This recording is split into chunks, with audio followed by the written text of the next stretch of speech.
The 10 Plagues.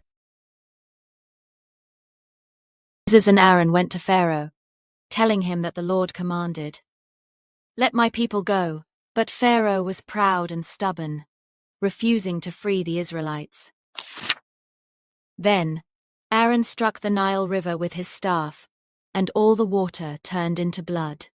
The fish died, and the Egyptians cried out in horror, but Pharaoh's heart remained hard. Next, frogs swarmed over Egypt, filling homes, ovens, and beds. Pharaoh panicked and promised to let the people go if the frogs left. But when they did, he hardened his heart again.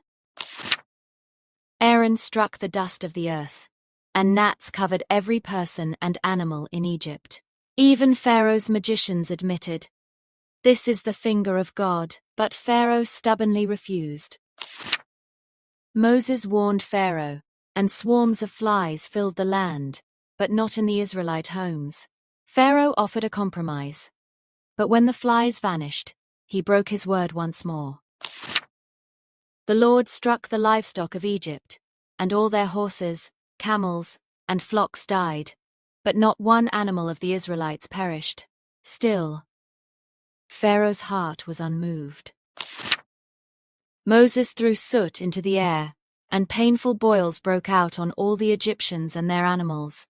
The magicians could not even stand before Moses, but Pharaoh would not yield. Moses raised his staff, and a terrible hailstorm crashed down, destroying crops and shattering trees.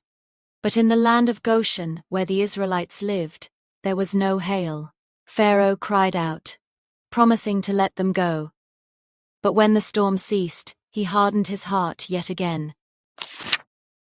Moses warned Pharaoh of locusts that would devour everything green. Pharaoh's own officials pleaded with him, but he only offered to let the men go. Aaron stretched out his staff, and locusts covered Egypt, eating every plant. Pharaoh begged for forgiveness, but after the locusts left, he turned hard once more. Moses stretched out his hand, and a thick, terrifying darkness covered Egypt for 3 days. Yet there was light in the homes of the Israelites. Pharaoh grew furious, commanding Moses to leave his presence and threatening his life. Moses then instructed the Israelites to take a blemish, free lamb, and place its blood on their doorposts. He told them that when the Lord passed through Egypt, he would see the blood and pass over their homes. At midnight, a great cry of sorrow filled Egypt, as the firstborn of every Egyptian family died, from Pharaoh's own son to the humblest servant. In anguish, Pharaoh finally called for Moses and Aaron, begging them to leave Egypt with all their people and livestock. The Israelites, filled with joy and relief, quickly gathered their belongings and departed from Egypt.